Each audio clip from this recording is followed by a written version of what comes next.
como son delegados ante, porque recuerden que la función del fiscal en el proceso penal es estrictamente investigativa, de tal manera que un fiscal es siempre delegado ante un juez, porque quien juzga no es, no es el fiscal, sino el juez al que se refiere, el juez ante quien se dirige el fiscal para ejercer la actividad de juzgamiento. En ese sentido, y teniendo en cuenta que los fiscales son siempre delegados ¿ante quién? Pues hombre, ante los jueces. Entonces tenemos fiscales delegados ante la Sala Penal de la Corte Suprema de Justicia, fiscales delegados ante los jueces municipales, fiscales delegados ante los jueces del circuito y fiscales delegados ante los tribunales superiores. Tienen una organización similar a la que ocurre con los jueces. Entonces, el fiscal de más, con un compromiso de competencia más amplio, es el que es delegado ante la Sala Penal de la Corte. Isabela. Profe, es que si no estoy mal, y según mis apuntes, nosotros en la clase anterior, donde sí tuvimos clase presencial, hablamos solamente de la legislativa, o sea, como que abarcamos la legislativa, pero no empezamos la judicial. Entonces, todo lo primero que dijiste creo que no se nombró así a profundidad. No, yo no les expliqué la rama judicial y que la habíamos evacuado. No, la legislativa sí, pero no hemos pasado todavía desde el inicio de la judicial. No, entonces estamos mal. Bueno, vamos a explicarla rápidamente. Por acá hay un organigrama de la rama ejecutiva, de la rama judicial, perdón. De manera que nos quede faltando solamente la ejecutiva, que la podemos abordar hoy también, al menos en parte.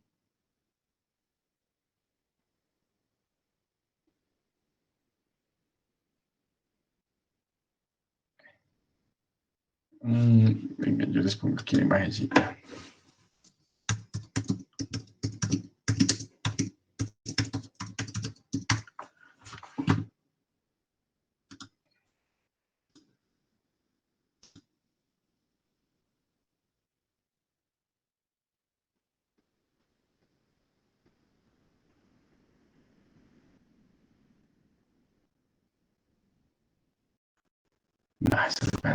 Venga, yo la explico.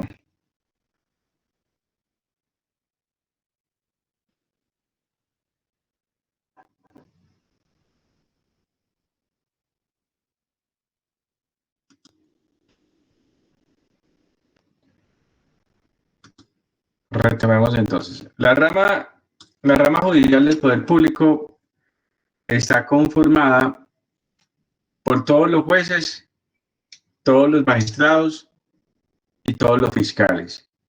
Nada más integra la rama judicial.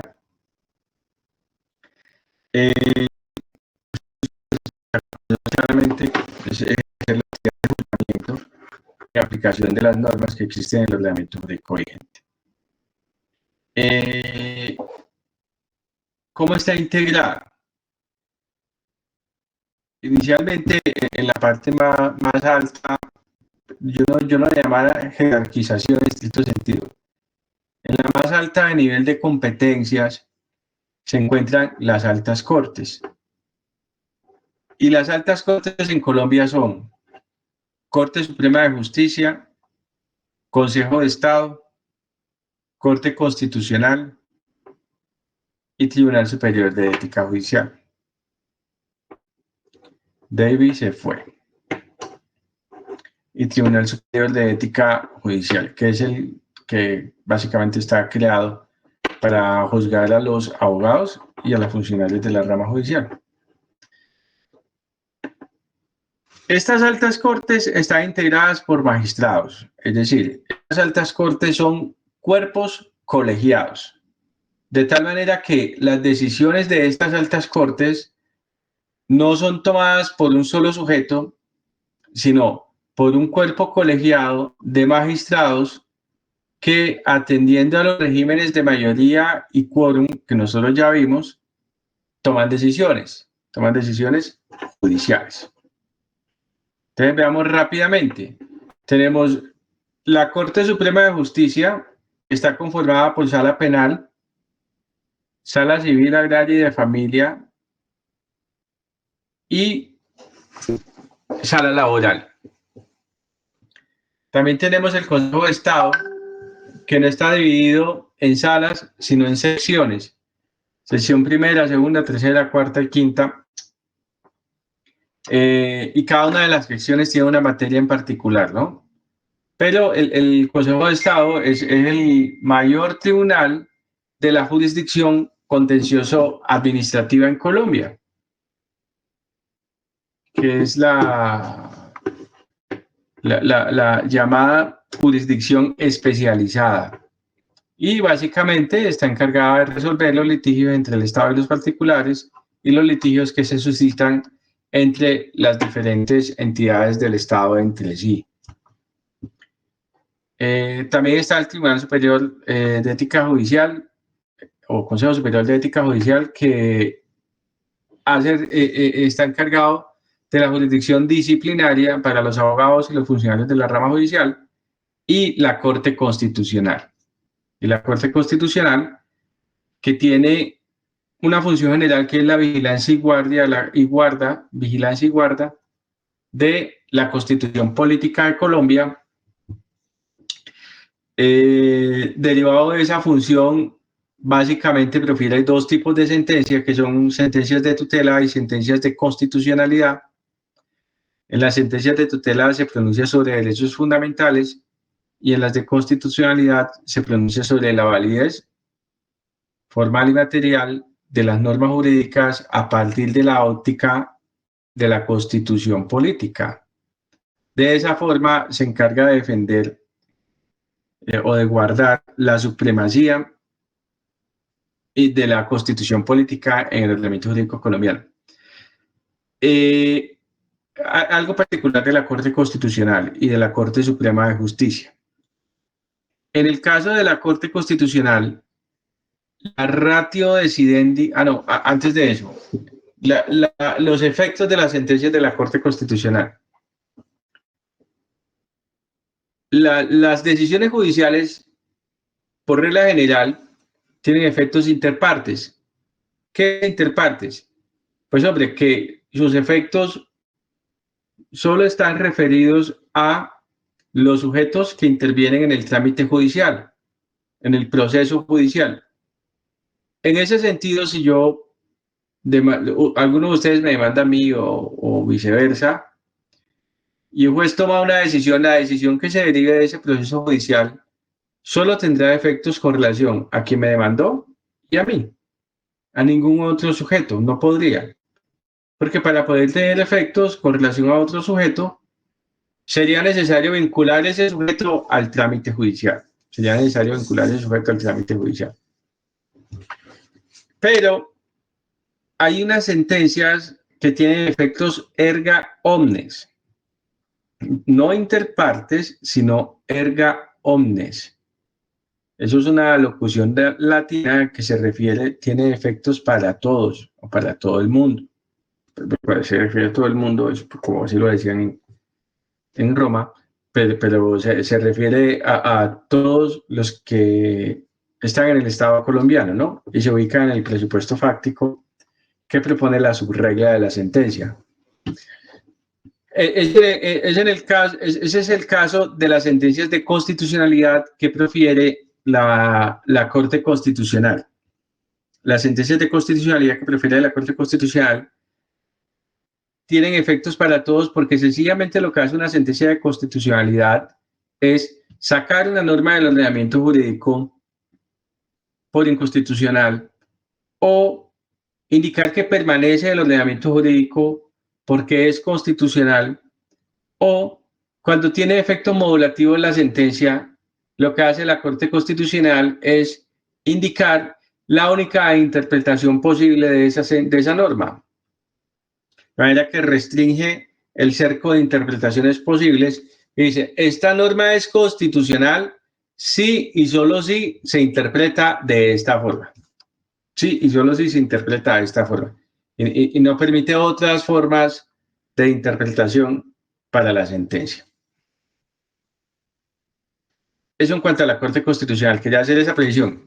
Y en el caso de las sentencias de la Corte Suprema de Justicia, esas sentencias todas tienen efectos interpartes, es decir, para los sujetos que estuvieron vinculados al proceso. Sin embargo, como ustedes ya vieron, probablemente yo pensaría que sí, porque eso se ve en primer año, en Teoría General del Derecho. Cuando ustedes ya ven la estructura de la sentencia judicial, y si no, pues lo van a ver en provincial nuevamente. Una sentencia judicial tiene una parte argumentativa y una parte resolutiva. En la parte argumentativa están todos los argumentos que dan lugar a la decisión del juzgador. Y en la parte resolutiva está la decisión misma, ¿no? Pero esa parte argumentativa se puede dividir al menos en tres partes, al menos en tres partes. Una parte son los hechos, la narración de los hechos que se encuentran probados. El juez, Eli se fue y Luis Ángel se fue. El juez narra los hechos que se encuentran probados. Y luego hay una parte de esa sentencia que se llama obiter dicta, o dicho sea de paso. Y hay otra parte de la sentencia que se llama razón de la decisión, o ratio decidendi. La parte de la sentencia que se llama obiter dicta comprende todos los argumentos de la Corte, todos. Entonces, si ustedes observan que esas sentencias larguísimas, una crítica que yo tengo es que esas sentencias son muy largas, eso no debería ser tan largo, no es necesario una extensión tan larga en una decisión judicial. Yo pienso que puede haber decisiones muy importantes de 2 páginas, 3 páginas, sin ningún problema.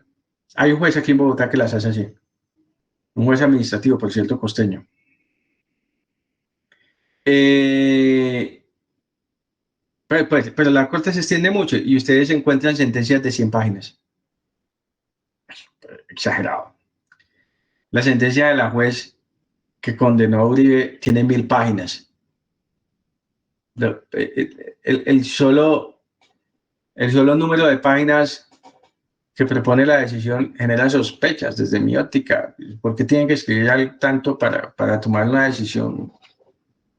Si las decisiones judiciales son sencillas, de verdad, o sea, la decisión de un juez no debería ser tan compleja. Es que es básicamente ubicar un conjunto de hechos, determinar si esos hechos están probados, ubicar la norma jurídica que tiene por presupuesto fáctico esos hechos, hacer los juicios de ponderación que haya que hacer con relación a los principios generales del derecho y determinar cuál es la consecuencia jurídica de los hechos que se encontraron probados.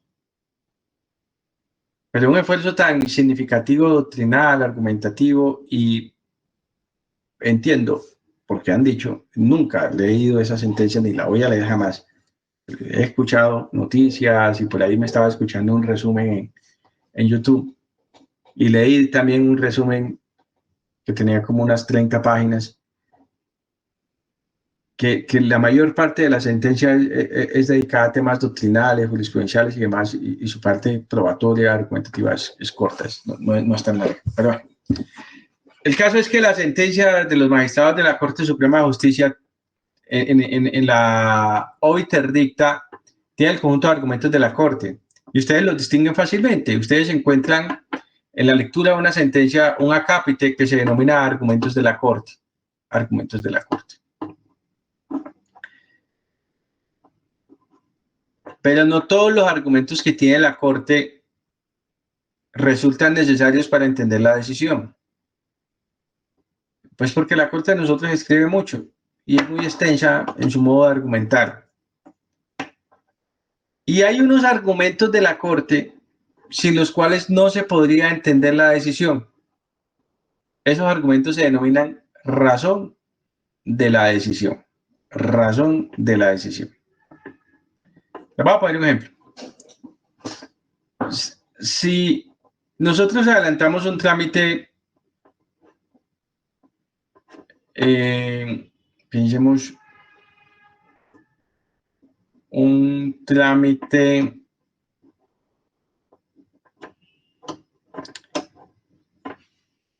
en la sala penal de la Corte por celebración indebida de contratos.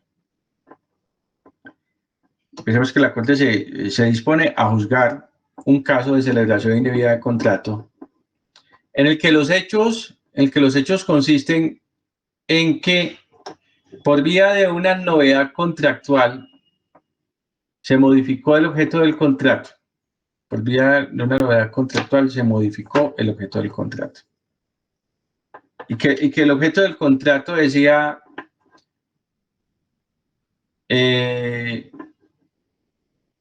trasladar el peaje número 5 del PR 100 a el PR 1 más 900. O sea, moverlo casi 2 kilómetros. Y ya, ese es el objeto, trasladar el peaje. De manera que le toca derribar un peaje y construirlo en otra parte.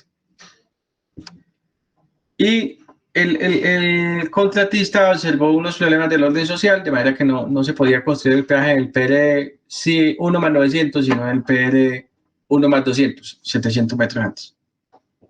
Se tramitó una resolución ante el Ministerio de Transporte, autorizó la construcción del peaje en otra parte. Y la entidad lo que hizo fue celebrar una novedad contractual para modificar ese objeto. Es un peaje, un PR nada más lo que va a mover, unos 700 metros, es el mismo peaje. Las razones del contrato son las mismas, pero una causa del orden sobreveniente, como es un problema del orden social, impedía hacerlo en ese punto de referencia que propone el contrato, y resultó que es necesario hacerlo antes, 700 metros. Se modifica el contrato y la entidad dice, pues, así eso indicaba en el objeto del contrato, pues eso es un simple alcance del objeto, eso no es el objeto propiamente dicho.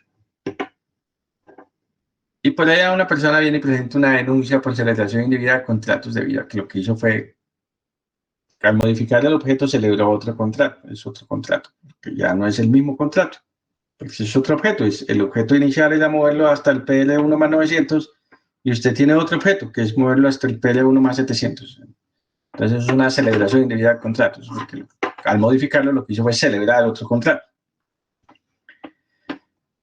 Y llega la Corte y la Corte comienza. Argumentos de la Corte. ¿Qué es el contrato estatal? El derecho privado irriga todo el contrato estatal. El tipo penal es de sujeto activo calificado. Entonces todos son argumentos, pero no son los argumentos que permiten decidir. El único argumento que permitiría decidir es el que establezca si modificar el PR es una modificación del objeto mismo o es una simple modificación del alcance del objeto a pesar de que el PR esté enunciado en la cláusula denominada objeto.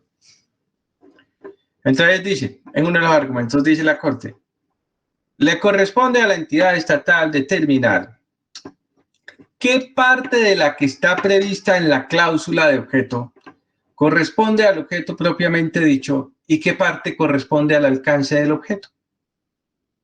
Porque no todo lo que está anunciado en la cláusula se compadece con el objeto en estricto sentido. Parte de lo enunciado en la cláusula denominado objeto no es objeto, sino alcance del objeto.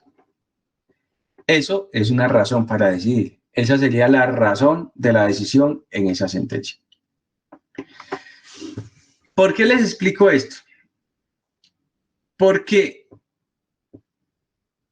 la ratio decidendi de las sentencias de la Corte Suprema de Justicia conforma lo que en derecho se conoce como doctrina probable. Y la doctrina probable tiene efectos erga omnes a pesar de que la sentencia judicial tenga efectos interpartes. Esto, aunque yo se los esté teorizando, ustedes en la práctica lo saben y se los voy a contar cómo es en la práctica para que ustedes se den cuenta que sí lo conocen. Lo que pasa es que no tienen este referente doctrinal de cómo se llama, cómo funciona, de qué parte de la sentencia se extrae y demás. ¿Ustedes han oído hablar de los precedentes judiciales? Levante la mano quien haya oído hablar de los precedentes judiciales. Vamos a ver aquí y yo a tocar preguntar porque estas clases virtuales.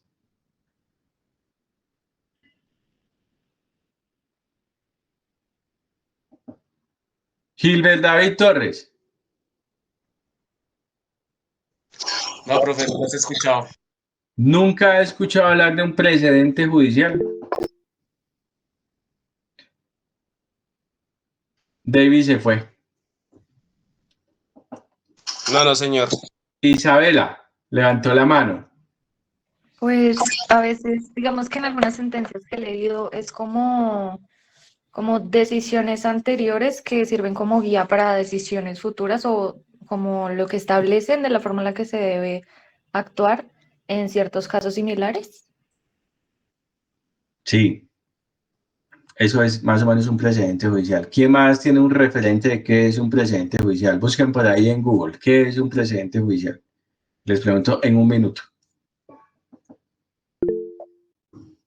Luisa.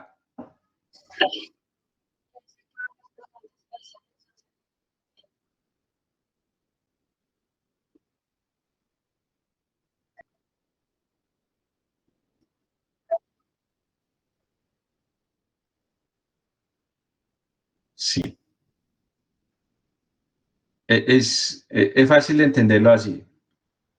Pensemos que estamos en el salón de clase y Isabela participa y yo le pongo un 5. Isabela, usted tiene un 5 porque participó. Pero no, eso no es verdad. Eso es solamente un ejemplo. Y luego Luisa participa y me pregunta, ¿y yo qué? No, para ti no hay nota. Queda como un sinsabor, ¿no? Porque dice, venga, ¿cómo así que usted le está dando nota a otros y a mí no? O sea, ¿cuál es la diferencia conmigo? O sea, porque a mí no y a los otros sí. Y ocurre en todos los escenarios de la vida, en todos los escenarios.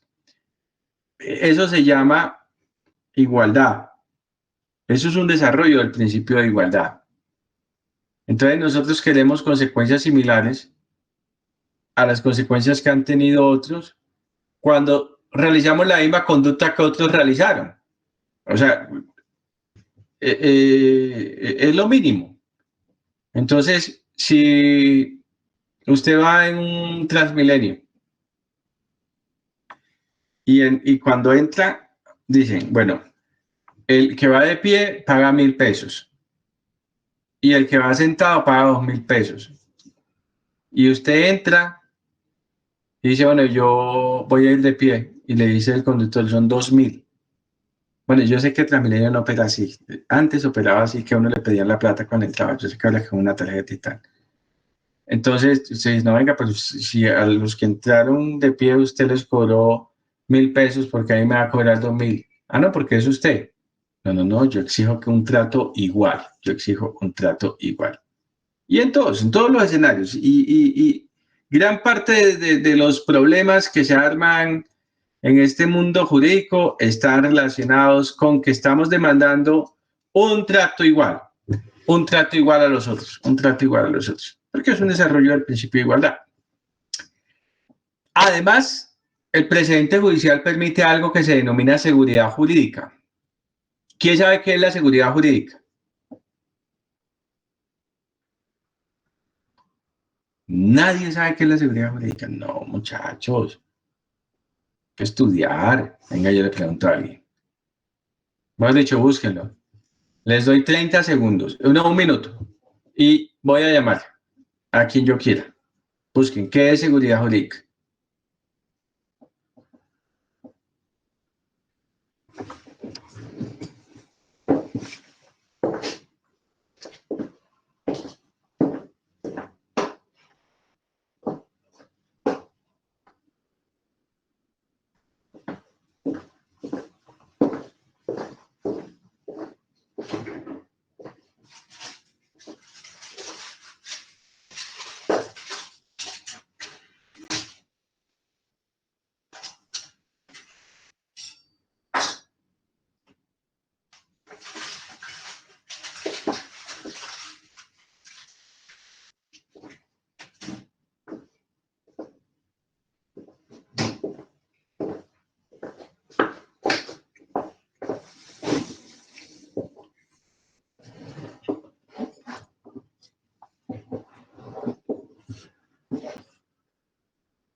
Eli Aldemar. Profe, estaba mirando. Dice que la seguridad jurídica es la garantía de que el Estado actúe conforme a reglas claras, estables y predecibles. Consolida la confianza ciudadana en las instituciones, limita el poder de la administración y protege los derechos adquiridos.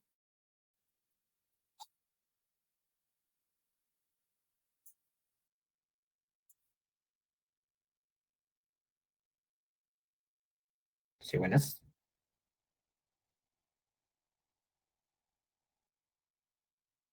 No se le escucha, profe. Profe, tienes el micrófono apagado. Seguridad jurídica es conocer anticipadamente la consecuencia jurídica de los hechos antes de que los hechos ocurran. Ejemplos sencillos. Si usted paga el servicio de luz, usted espera que no se lo suspendan. Mientras que si no lo paga, vive asustado pensando que cualquier día va a llegar a su casa y se lo suspende. Si usted le paga al banco lo que le debe en su cuota mensual, usted espera que no le inicien un proceso ejecutivo. Mientras que si no lo paga, vive con el miedo de que le va a iniciar un proceso ejecutivo. Si usted va en su carro o en su moto y el semáforo está en verde, usted continúa y espera que no vengan vehículos en la vía con la que hace intersección. Y mientras que si se lo pasa en rojo, se lo pasa con miedo pensando que puede pasar algún vehículo y se estrella. Entonces es conocer anticipadamente la consecuencia jurídica de los hechos. Eso es seguridad jurídica.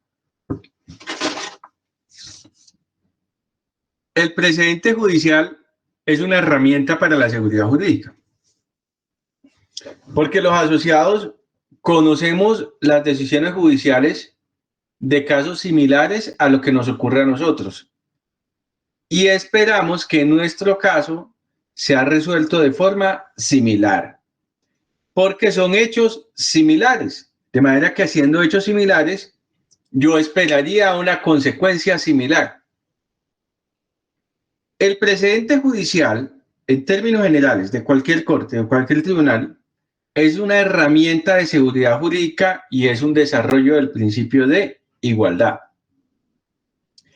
Y el precedente judicial de la Corte Suprema de Justicia se denomina doctrina probable. Y todos los jueces deben atender el precedente judicial de la Corte Suprema, es decir, deben atender la doctrina probable. De tal manera que si se van a distanciar de la doctrina probable, van a no aplicar la doctrina probable, deciden no aplicarla, deben argumentar razonadamente las causas que dan lugar a apartarse de la doctrina probable.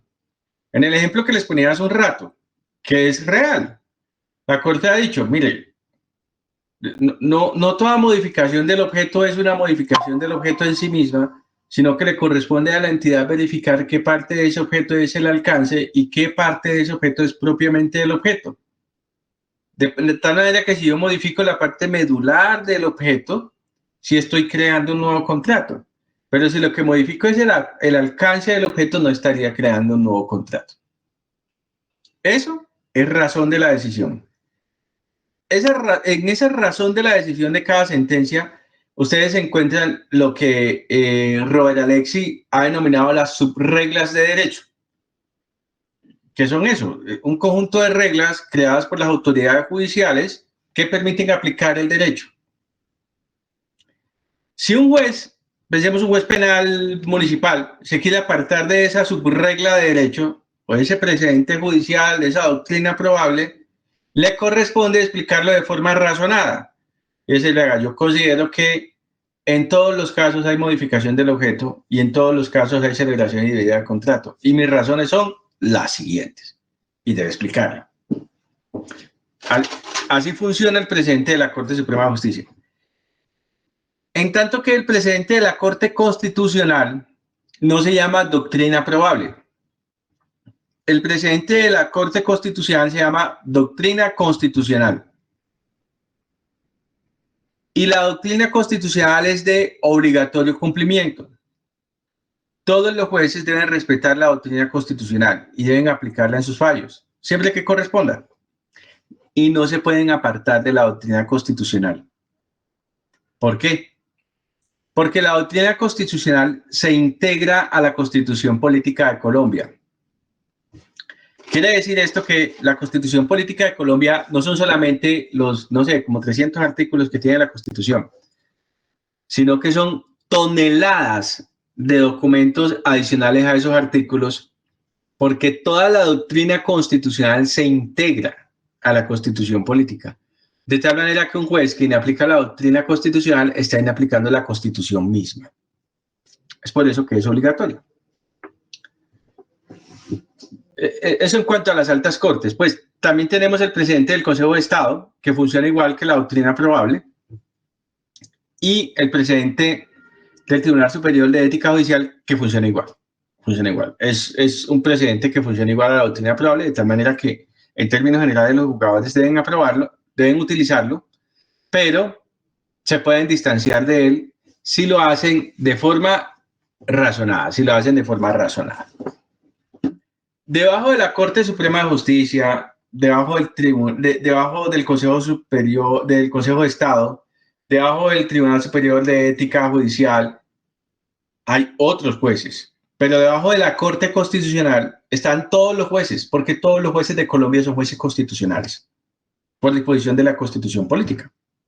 Entonces no va a encontrar, en el caso de la Corte Constitucional lo encuentran tribunales constitucionales solamente, jueces del circuito constitucionales solamente y jueces municipales constitucionales solamente no. Porque todos los jueces, todos los magistrados de Colombia son jueces y magistrados constitucionales, sea penal, sea de familia, sea laboral, sea un juez administrativo o sea un consejero de este Tribunal de Ética Judicial, todos son jueces constitucionales. Pero por ejemplo, en el caso de la Corte Suprema de Justicia sí nos corresponde explicar la jerarquía. ¿Por qué? Porque debajo de la Corte Suprema de Justicia están los tribunales superiores de distrito judicial. Tribunales superiores de distrito judicial. Y estos tribunales superiores de distrito judicial también están integrados en salas. Están conformados por salas. También tienen sala penal, tienen sala civil, agraria y de familia y tienen sala laboral. Debajo del Consejo de Estado están los tribunales administrativos. Y esos tribunales administrativos también están divididos en secciones, como está dividido el Consejo de Estado. Y debajo de estos tribunales superiores de ética judicial, hay unos tribunales de ética judicial que no son superiores, sino que obedecen a cada distrito judicial.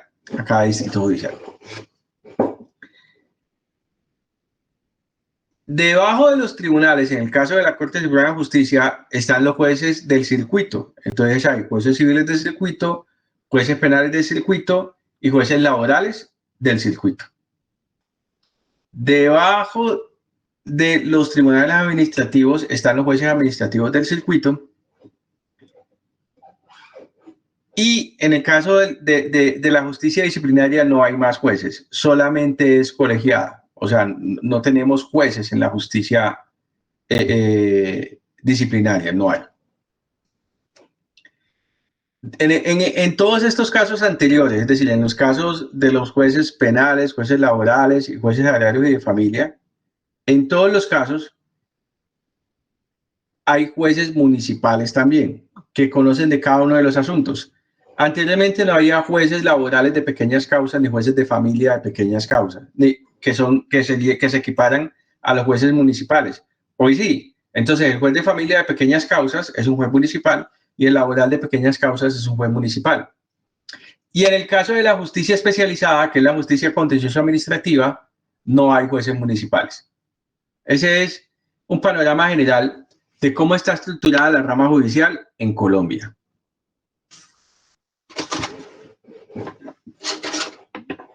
Ahora sí pasemos a la rama ejecutiva.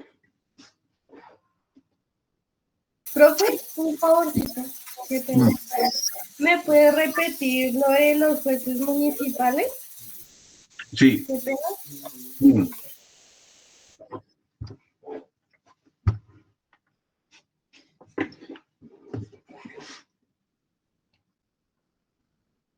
Debajo de los jueces del circuito están los jueces municipales. Y hay jueces penales municipales, hay jueces laborales de pequeñas causas que hacen las veces de un juez municipal laboral, y hay jueces de familia de pequeñas causas que podrían hacer las veces de un juez de familia municipal. Les decía que anteriormente no existían categoría de juez municipal para asuntos laborales ni categoría de juez municipal para asuntos de familia. Hoy sí. Y en el caso de la jurisdicción contenciosa administrativa, no hay jueces municipales, no existen, no hay. Solo llegan hasta jueces del circuito. Eso es una mora, porque yo considero que sí deben existir jueces administrativos municipales, porque eso descongestionaría mucho, muchísimo, la jurisdicción contenciosa administrativa, que tiene una mora enorme. Mire, yo he tenido casos en el Consejo de Estado que han durado en el solo Consejo de Estado, en una segunda instancia, 4 y 5 años. Tuvo un caso de un militar que murió en un ataque, en fin, bueno, que fue fuego amigo, o sea, lo mataron sus compañeros, lo mataron por un error. Yo era abogado de la mamá y de una hermana, y cuando se le fue a judicial, las dos estaban muertas ya. Y qué berraco problema, ¿qué hacía yo para cobrar esa plata? ¿Cómo la consignaba? No, eso fue muy complejo. Pero todo está derivado desde la mora judicial. Ese fue un caso en el que la decisión judicial, contada desde la época en que presenté la demanda y la época en que salió la sentencia, fueron como unos 10 años. Unos 10 años en un proceso judicial, me parece absurdo. Yo por eso ya le cogí pereza a litigar, ya litigo muy poco. Porque hay mucha mora, hay mucha mora. Hay otros países en los que litigar, pues, resulta provechoso para los abogados, pero más que para los abogados resulta provechoso para las personas reclamar sus derechos, porque en un tiempo prudente se logra obtener un derecho. Pero en Colombia no ocurre así, y menos en la jurisdicción contenciosa administrativa. Por eso yo considero que hacen falta más jueces administrativos del circuito y crear los jueces administrativos municipales. Miren que cuando yo presenté esa demanda no había ni siquiera jueces administrativos. Porque cuando yo salí de la universidad solo había Consejo de Estado y Tribunal Administrativo. Por eso el Consejo de Estado conocía las segundas instancias de todas las demandas. Eso era horrible. Todo demoraba mucho, muchísimo. Ahora demora menos, pero demora bastante. Entonces, quedó claro lo de los jueces municipales. Juliana fue quien lo pidió. Sí, profe, sí. Y otra cosita, es que en la lectura había algo que decía superintendencia sin personería jurídica. Sí. Ahí decía que autonomía administrativa y financiera. Sí. Mediante, digamos, sí, puede ser por territorio o algo. No tendré ahí. No. O sea, no podría ir. Las superintendencias no pertenecen a la rama judicial. Ah, ok. Estas superintendencias pertenecen a la rama ejecutiva del poder público. Entonces, no se puede ahí hablar pues de temas de juzgamiento ni de nada de eso. Aunque el Estatuto del Consumidor le asignó, por ejemplo, a algunas superintendencias unos poderes judiciales. Pero es un tema ya mucho más detallado que no tendría sentido en esta clase. Pero, por ejemplo, a manera de ejemplo, para que ustedes tengan una idea de que esto ocurre, Miren que todos estos temas del Estatuto del Consumidor, si yo logro presentarlo, creo que dentro de los 6 meses siguientes, puedo adelantar una reclamación de corte judicial ante la Superintendencia de Industria y Comercio. Y me lo atiende algo que ellos denominan unas delegaturas. Y la decisión es una decisión igual a la decisión de un juez y tiene connotación judicial. Eso es en atención a este principio según el cual las ramas del poder público no solamente realizan la actividad para la que fueron creadas, sino que ustedes encuentran actividad administrativa en la rama judicial, actividad judicial en la rama ejecutiva, actividad legislativa en la rama ejecutiva, o también encuentran actividad judicial en la rama legislativa, o también encuentran actividad administrativa en la rama legislativa. Ese es un principio de la administración. Mejor dicho, se lo voy a dejar de tarea, pero si se lo digo no se lo van a acordar después. Es importante que lo sepan. ¿En atención a qué principio? En atención a qué principio. La rama legislativa puede, en casos excepcionales, tener funciones de la rama ejecutiva y de la rama judicial. Y así con todas las ramas. En atención a qué principio la rama judicial puede llegar a tener funciones de la rama legislativa y la rama ejecutiva, y en el caso de la rama ejecutiva, en atención a qué principio la rama ejecutiva puede llegar a tener funciones de la rama judicial y de la rama legislativa. Búsquenlo. Comencemos ahora la rama ejecutiva de la ley, del poder público, la rama ejecutiva del poder público. Y busquen, por favor, una ley que es la ley 489 del año 1998. Venga, yo miro, no sé, no me acuerdo bien.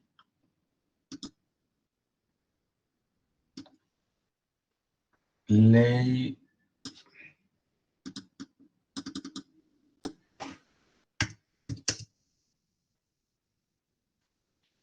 489.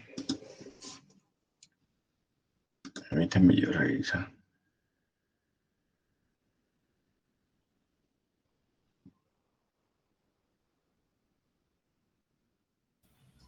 Es la que dice por la cual se dictan normas sobre la organización y funcionamiento de las entidades del orden nacional. Sí, esa es. Esa es. Búsquense esa ley todos y les voy a decir qué artículos vamos a leer.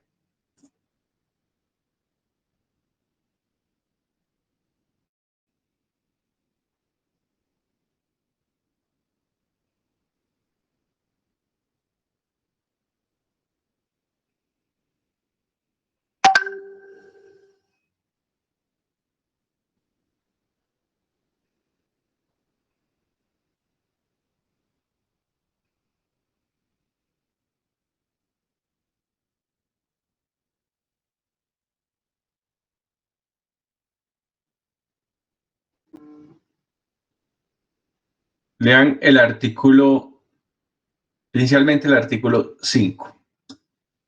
¿Quién lo lee?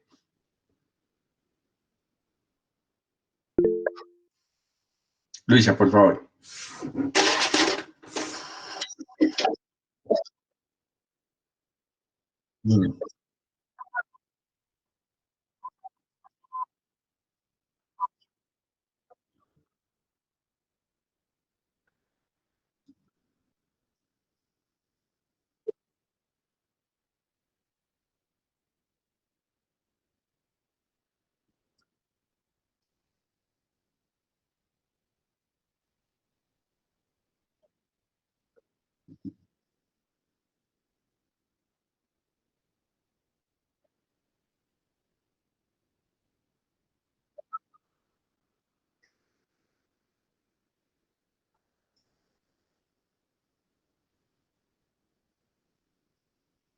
Listo. Entonces, ¿qué se rescata de ese artículo? Al menos dos aspectos. Uno, la primera parte. que los órganos y entidades administrativas deberán ejercer con exclusividad las potestades y atribuciones inherentes de manera directa e inmediata respecto de los asuntos que les hayan sido asignados expresamente por la ley, la ordenanza, el acuerdo o el reglamento ejecutivo. Yo digo, en términos generales, lo que quiere decir esa parte del artículo es que el Estado, por conducto de cualquiera de sus entidades, tiene una competencia previamente asignada por el ordenamiento jurídico. Quiere decir esto que solo puede realizar de manera directa e inmediata las actividades que le propone el mismo ordenamiento jurídico que ese organismo puede realizar. Es por eso que yo le pongo tantas veces el ejemplo, es por eso que un consejo municipal no puede hacer una ley. Un consejo municipal no puede hacer una ley. Porque el consejo municipal, ¿qué hace? No sabe. ¿Qué hacen los consejos municipales? Hombre, les voy a preguntar. Venga. Vamos a buscar la listica, está aquí. Zuleima. Buenas noches, doctor. ¿Cómo estás? Bien, gracias. ¿Qué hacen los consejos municipales? No sé. ¿Alguien levantó la mano? No. ¿O sí?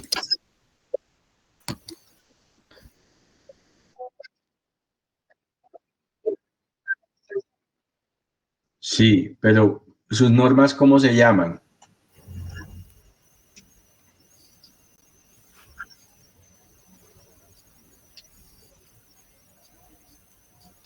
Acuerdos. Las normas que dicta el Consejo Municipal se denominan acuerdos. O sea, un Consejo Municipal no puede hacer una ley en sentido estricto. Le toca hacer acuerdos municipales. ¿Quién hace la ley en sentido estricto?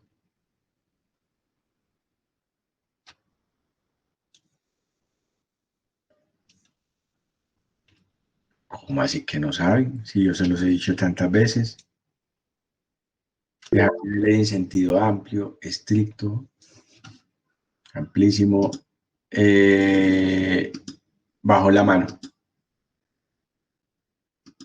¿Quién bajó la mano? Amalia. Fui yo, profesor. Las leyes las hace el Congreso, ¿no? Las leyes en sentido estricto las hace el Congreso de la República. ¿Y quién hace las ordenanzas? Señor. ¿Las ordenanzas quién las hace? Las ordenanzas. Ay, profesor, no. Ay, no estoy segura y no voy a cometer un error. ¿No quiere cometer un error? Bueno, ¿quién me dice quién hace las ordenanzas?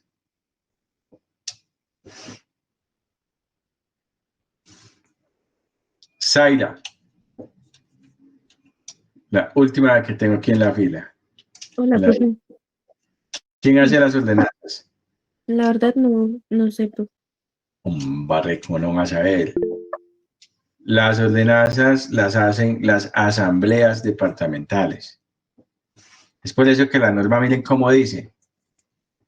Los asuntos que hayan sido asignados expresamente por la ley, la ordenanza, el acuerdo o el reglamento, refiriéndose a actos administrativos, cuando se refiere al reglamento.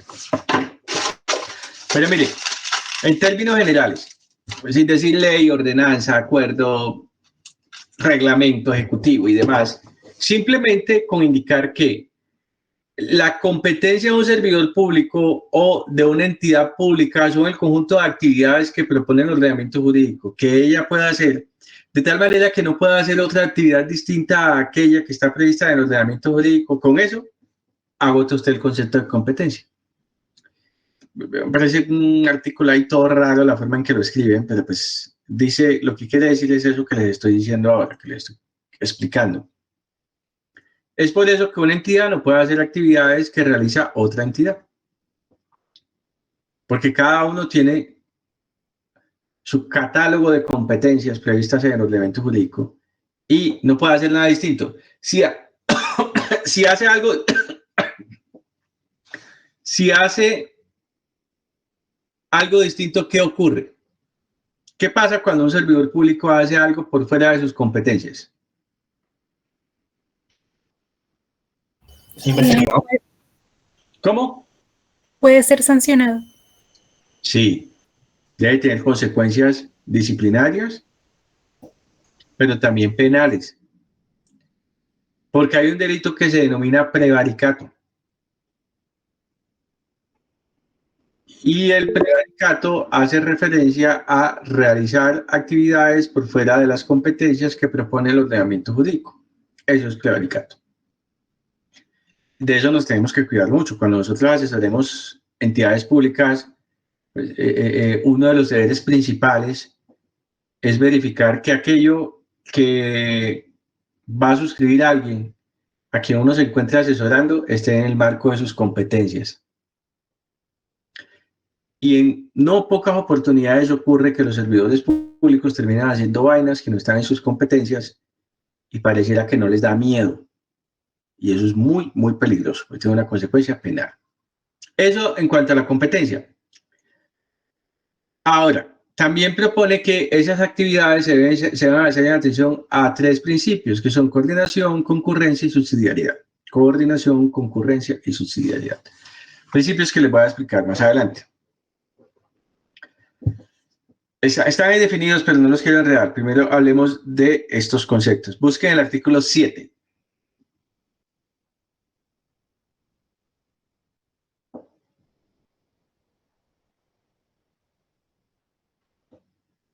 El artículo 7. Isabel. El de descentralización administrativa. Exacto. Dice, en el ejercicio de las facultades que se le otorgan por medio de esta ley y en general en el desarrollo y la reglamentación de la misma, el gobierno será especialmente cuidadoso en el cumplimiento de los principios constitucionales y legales sobre la descentralización administrativa y la autonomía de las entidades territoriales. En consecuencia, procurará desarrollar disposiciones y normas que profundicen en la distribución de competencias entre los diversos niveles de la administración, siguiendo en lo posible el criterio de que la prestación de los servicios corresponda a los municipios, el control sobre dicha prestación a los departamentos y la definición de planes, políticas y estrategias a la nación. Igualmente, al interior de las entidades nacionales descentralizadas, el gobierno velará porque se establezcan disposiciones de delegación y desconcentración de funciones, de modo tal que sin perjuicio del necesario control administrativo, los funcionarios regionales de tales entidades posean y ejerzan efectivas facultades de ejecución presupuestal, ordenación del gasto, contratación y nominación, así como de formulación de los anteproyectos de presupuesto anual de la respectiva entidad para la región sobre la cual ejercen su función. Ok. Ahora, les voy a poner una actividad pequeñita de 5 minutos. Cada uno de ustedes cíteme un ejemplo de descentralización administrativa y lo explica. O sea, se los voy a preguntar al azar a unos 4 o 5 a las 7:50.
Kevin Alejandro.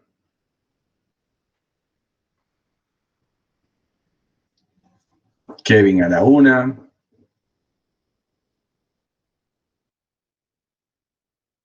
Kevin a las 2.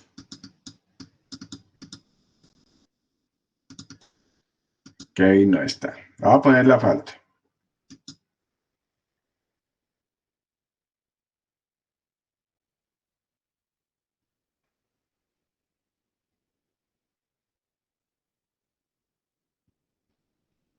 Fabián Sánchez. Hola, profe, buenas noches. ¿Qué hubo, hermano? ¿Qué ejemplo encontró? Pues digamos que un ejemplo claro, pues pueden ser las personerías, bueno, algunas porque no todas están descentralizadas, pero si bien es cierto, pues les pertenece una parte del presupuesto, del presupuesto del municipio, pues ellos manejan su propio, distribuyen ese presupuesto, manejan su propio personal. Y pues existen unos parámetros o unas políticas nacionales, pero igual sigue siendo descentralizada porque él maneja sus propias normas internas. Usted dice, las personerías son entidades descentralizadas. Sí, señor. Ok. Miremos a otra persona. Muchas gracias. Carol Juliana. Hola, profe, buenas noches. ¿Cómo estás? Bien. Bueno, un ejemplo de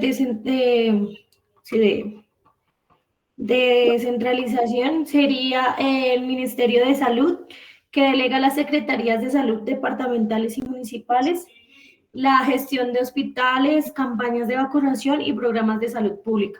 Cada secretaría toma decisiones según las necesidades de su región, pero siguen las políticas nacionales del ministerio. Sí. ¿Quién más? ¿Quién quiere participar? Que tenga un ejemplo. Me han dicho los más importantes, los que son más evidentes.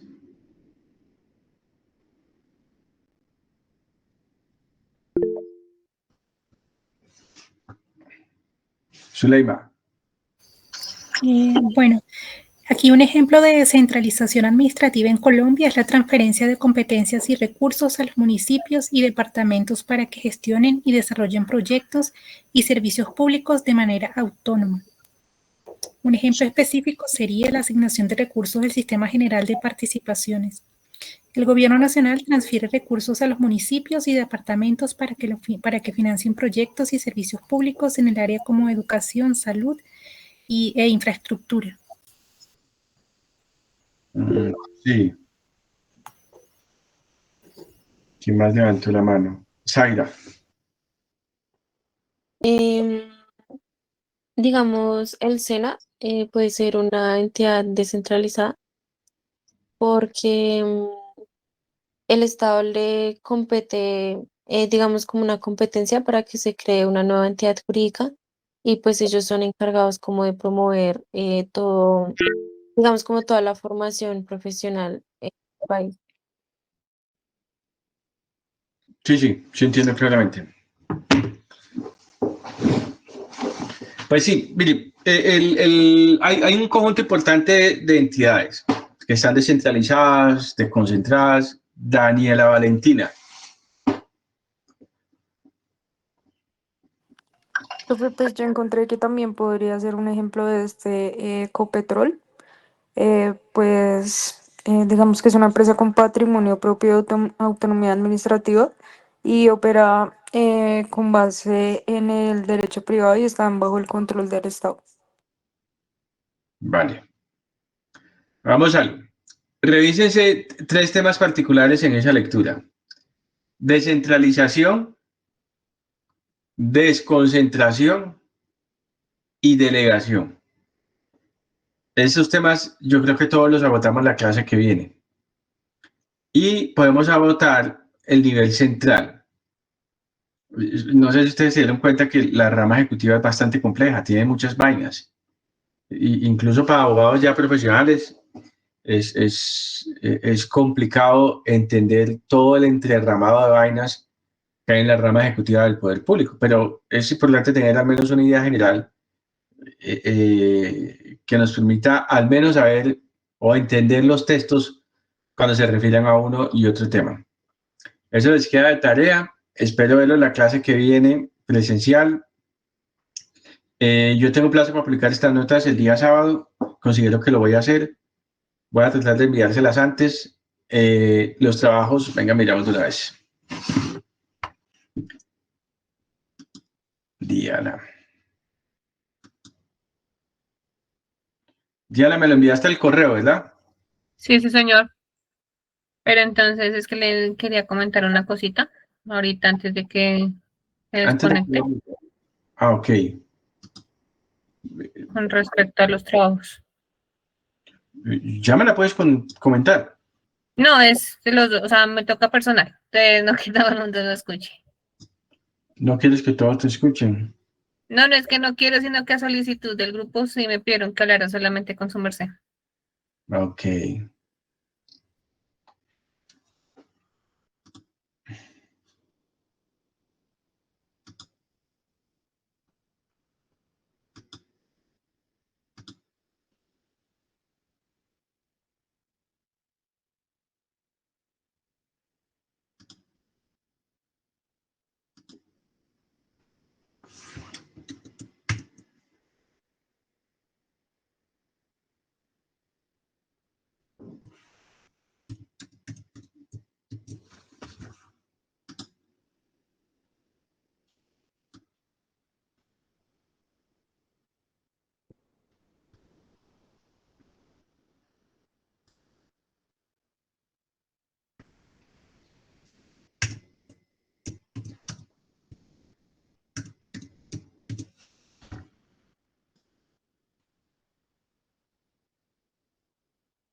Tengo 9 trabajos. Listo, ya confirmé estos 9. Tengo uno de Ana Isabel y su grupo, Daniela Rodríguez y su grupo, Diana Mármol y su grupo, Isabela Vargas y su grupo, Luis Ángel Sierra y su grupo, María José López y su grupo, Oscar Suescún con otras personas, Juliana Camila Ruiz con Laura Valentina y Zaira Alexandra Pinillalba. Entonces, listo, ya hablemos. O se desconecta o me llamas o cómo hacemos. Ya igual espero que se desconecten porque ya tenemos que entrar a la otra clase y ya le comento pues una cosita rápida. Listo. Bueno, muchachos. Entonces así quedamos, nos vemos en la otra clase. Feliz noche, mil gracias. Hasta luego, profe, gracias.